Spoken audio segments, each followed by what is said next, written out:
Toc, toc, toc, quelqu'un frappe à ma porte. Toc, toc, toc, quelqu'un voudrait entrer. C'est le mal qui réclame une place. Non, non, non, mon cœur lui est fermé.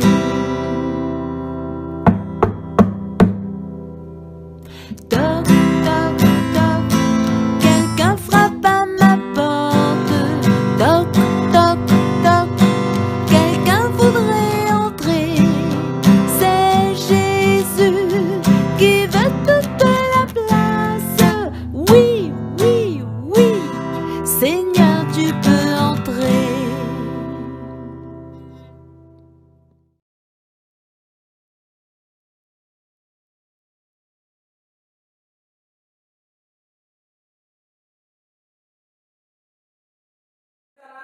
Bonjour à toi et bienvenue dans cette nouvelle vidéo que nous avons préparée spécialement pour toi. Nous sommes très heureux de te retrouver encore ce sabbat et nous espérons que tu vas passer un super moment. Je te dis à tout de suite, nous allons commencer maintenant.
Père éternel, Dieu d'amour, Dieu de bonté, en cet instant incline devant toi, Seigneur, nous te remercions pour ce jour que tu as mis à part pour nous, afin de passer un bon moment avec toi.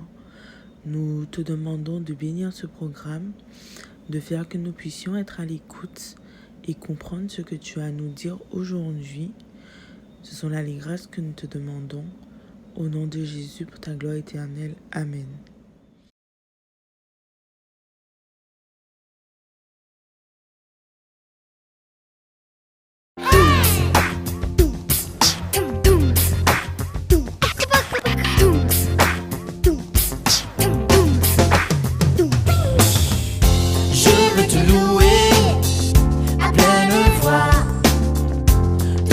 Tu crées au fond de moi, ma tête à mes pieds, de haut en bas. Je veux te louer, mon Dieu, mon roi.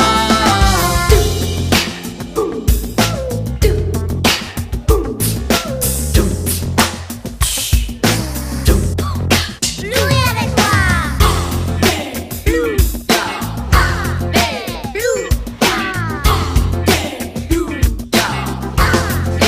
Alléluia.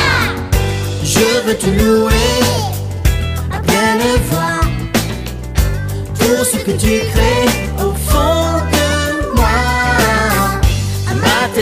pieds, de haut en bas.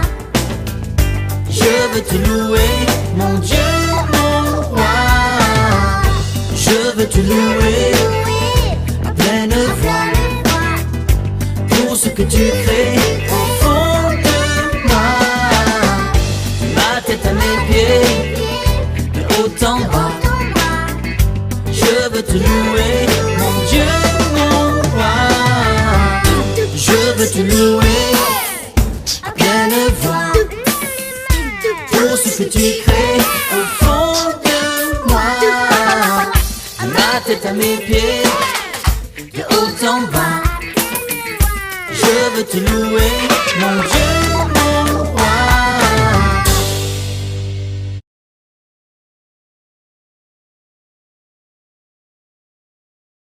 Un merveilleux cadeau.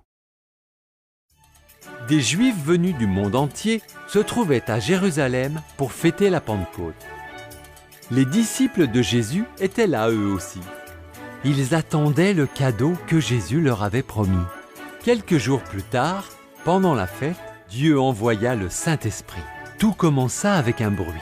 C'était comme si un vent puissant remplissait la maison où les disciples étaient réunis.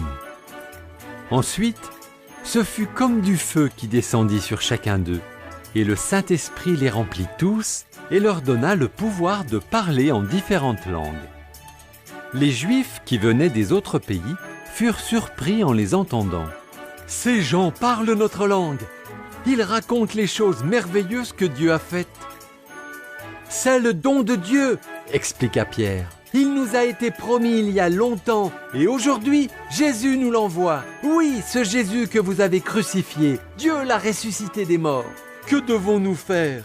demandèrent les gens, tout bouleversés. « Détournez-vous du mal, » répondit Pierre. « Croyez en Jésus. Il pardonnera tous vos péchés et vous donnera son Saint-Esprit. » Ce jour-là, 3000 personnes furent baptisées. Mais ce n'était que le début. Par la suite, beaucoup d'autres gens allaient accepter Jésus comme leur sauveur personnel.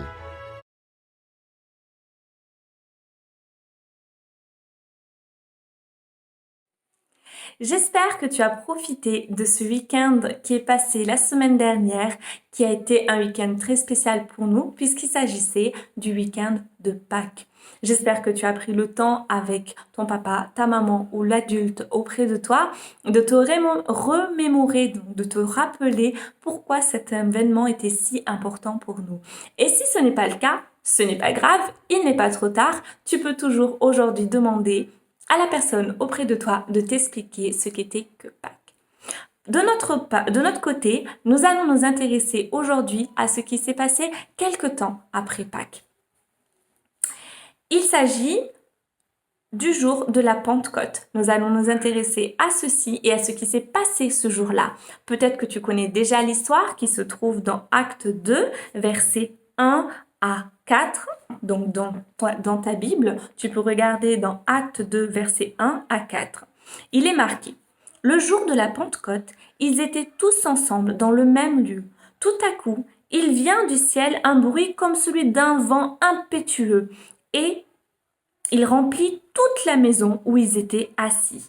Des langues semblables à des langues de feu leur apparurent, séparées les unes des autres, et se posèrent sur chacun d'eux.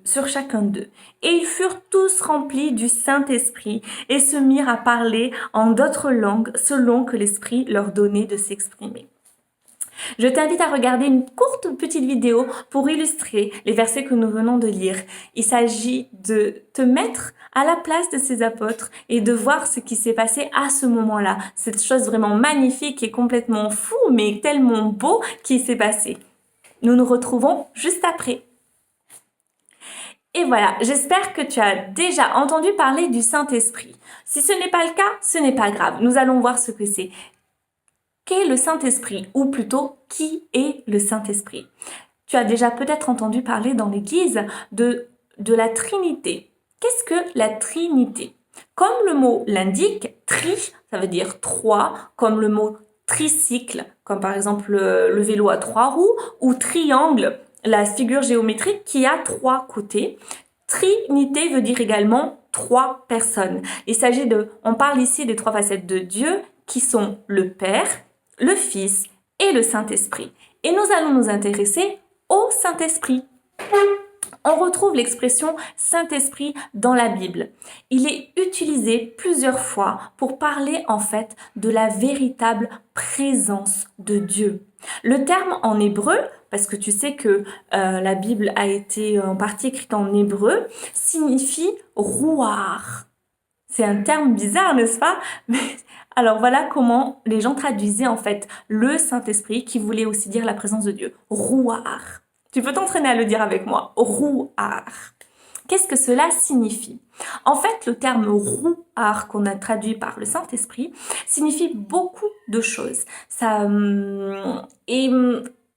Tous ces mots qui voulaient dire, qui signifient rouar se résument en quelque sorte en énergie. Et tu as peut-être déjà entendu parler de la puissance du Saint-Esprit.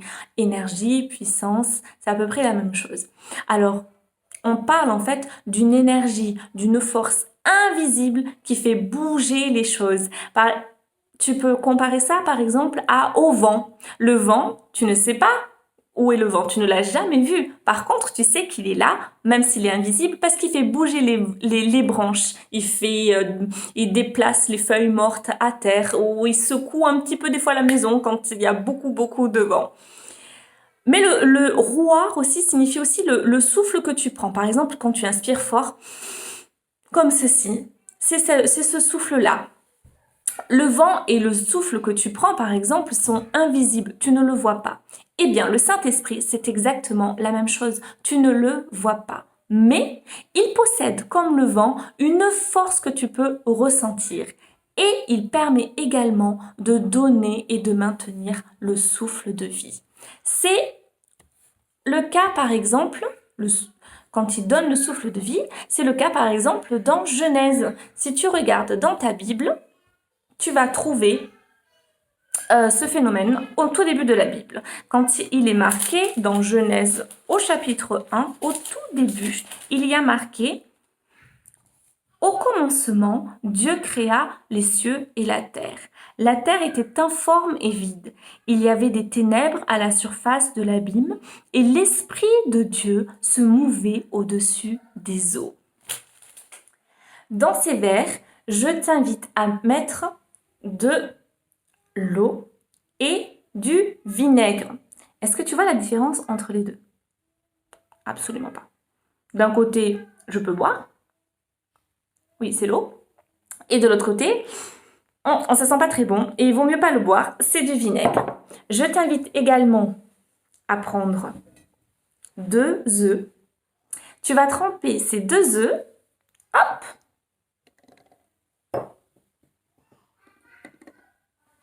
dans l'eau et dans le vinaigre. Hop, on les met dans un coin pendant toute une nuit. Et le lendemain matin, je t'invite à récupérer tes 2 verres et à regarder ce qui s'est passé. Je ne les ai pas là, mais l'œuf qui est dans le verre d'eau, si tu le prends et que tu le jettes, il va se casser. Tandis que l'œuf qui est dans le deuxième verre où il y a le vinaigre, si tu le prends et que tu le jettes sur la table, tu vas voir, il va rebondir. Et pourtant, ils n'auront pas changé. Ils ressembleront toujours aux 2 œufs que tu auras mis dans les verres. Eh bien, hop, le Saint-Esprit, il agit également en nous de manière invisible. C'est-à-dire que chaque jour, nous réclamons le Saint-Esprit. Nous demandons, Jésus, s'il te plaît, donne-nous ton Saint-Esprit. Et son Saint-Esprit va venir nous transformer. Les gens à l'extérieur ne verront pas peut-être la différence tout de suite. Ils vont se dire, c'est toujours la même personne. Mais au fond, nous savons que nous sommes complètement transformés. Et c'est ce que le Saint-Esprit fait en nous. Ensuite, là où les personnes vont par contre pouvoir nous voir, c'est parce que nous allons porter les fruits de l'Esprit. Est-ce que tu sais ce que cela signifie? Hop. Dans la Bible, Dans Galates, chapitre 5, versets 22 et 23, on nous explique pourquoi il est si important d'être rempli du Saint-Esprit et pourquoi il est important de porter les fruits de l'Esprit. Parce que ces fruits de l'Esprit sont des choses vraiment merveilleuses. Alors, je t'invite à lire avec moi ces différents fruits de l'Esprit.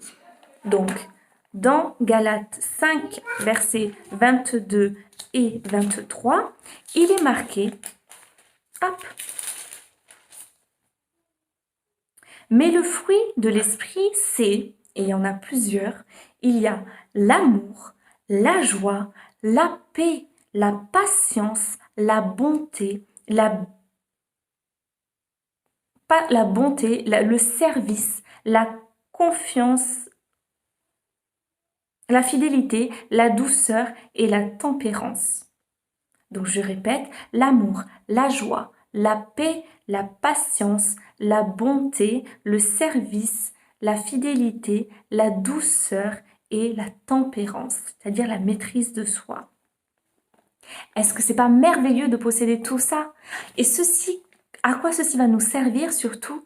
Il va nous aider à aimer Dieu et à aimer les personnes qui sont autour de nous. De cette façon, on pourra témoigner, c'est-à-dire qu'on pourra dire aux autres que Jésus vit en nous par son Saint-Esprit et c'est comme ça que nous devenons de meilleures personnes. Moi, je suis très heureuse et j'ai envie de porter ces merveilleux fruits de l'Esprit. Et j'espère que toi aussi. En plus de ça, le Saint-Esprit nous transforme. Il nous permet de porter les fruits de l'Esprit et il permet autre chose également. Il nous permet de comprendre Dieu et il nous permet de comprendre les paroles de Dieu. En fait, il nous assiste tous les jours au quotidien. Ça veut dire quoi? Il nous assiste tous les jours au quotidien. En fait, il nous aide à vivre notre vie selon comme Dieu voudrait qu'on la vive. Et il nous aide au quotidien dans toutes les tâches que nous avons à faire. Je prends un exemple. Quand tu es à l'école, par exemple, tu as des devoirs. Il y a parfois des devoirs qui sont complètement compliqués à faire, qui sont très difficiles comme travail à faire. Eh bien, tu peux demander au Saint-Esprit de te donner l'intelligence pour pouvoir faire ton travail. Et ça, tu peux le faire en le priant et en lui demandant de te venir en aide. Donc voilà, tout ça pour dire que le Saint-Esprit est vraiment indispensable pour nous aujourd'hui. Et je souhaite que chacun d'entre nous, nous puissions être remplis de ce Saint-Esprit-là. Et je te propose de prier avec moi pour pouvoir le réclamer encore auprès de nous. Seigneur, mon Dieu, merci pour ce que tu nous as appris aujourd'hui au sujet de ton Saint-Esprit. Je te demande, Père, pour chacun d'entre nous, pour moi, mais aussi pour les enfants qui sont en train d'écouter cette vidéo, pour leurs proches, pour leur famille, de bien vouloir déverser sur eux ton Saint-Esprit afin qu'il puisse nous transformer, pour nous rendre plus aimants les uns les autres, pour pouvoir porter tes fruits et pour pouvoir nous aider dans notre quotidien. Je te demande cela parce que Jésus a dit dans sa parole qu'il ne nous laisserait pas seuls et qu'il nous enverra son Saint-Esprit. Il nous l'a promis et nous réclamons cette promesse au nom de ton Fils Jésus. Amen. Et bien voilà, j'espère que tu as passé un bon moment et j'espère vraiment de tout cœur que chaque jour, tu penseras dans ta prière à demander le Saint-Esprit. Je te souhaite un bon sabbat et à très bientôt.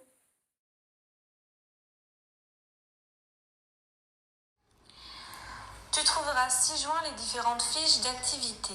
En premier lieu, je te propose 2 coloriages qui parlent du baptême de Jésus et de l'effusion du Saint-Esprit. Ensuite, tu as un puzzle. Je t'invite à l'imprimer, à découper, à mélanger les pièces et à essayer de reconstituer la belle colombe que tu vois. Ensuite, je te propose également un labyrinthe. Ce labyrinthe permet de libérer l'oiseau qui est en cage. Enfin, pour les plus téméraires, nous avons plusieurs petits jeux, petits rebuts et autres qui permettent de retrouver les différents fruits de l'esprit. Amuse-toi bien!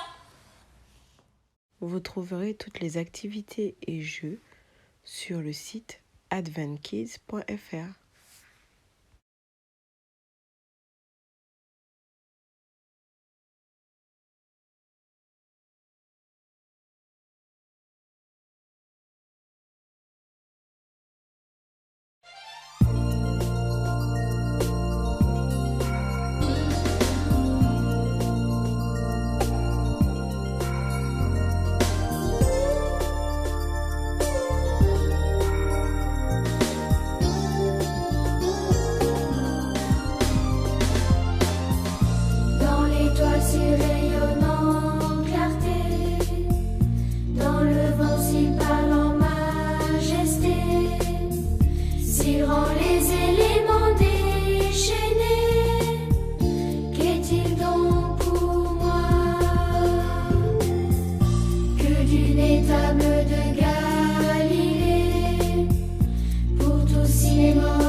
Seigneur Jésus, merci pour ce moment que tu nous as permis de passer ensemble.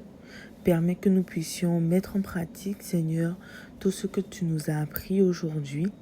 Remplis-nous de ton Saint-Esprit, Seigneur, nous ainsi que tous les enfants qui ne te connaissent pas encore. Sois avec eux, sois avec leur famille. Fais que nous puissions être des témoignages afin de les amener à toi, Seigneur. Sois avec nous tout au long de cette nouvelle semaine. Au nom de Jésus, pour ta gloire éternelle. Amen.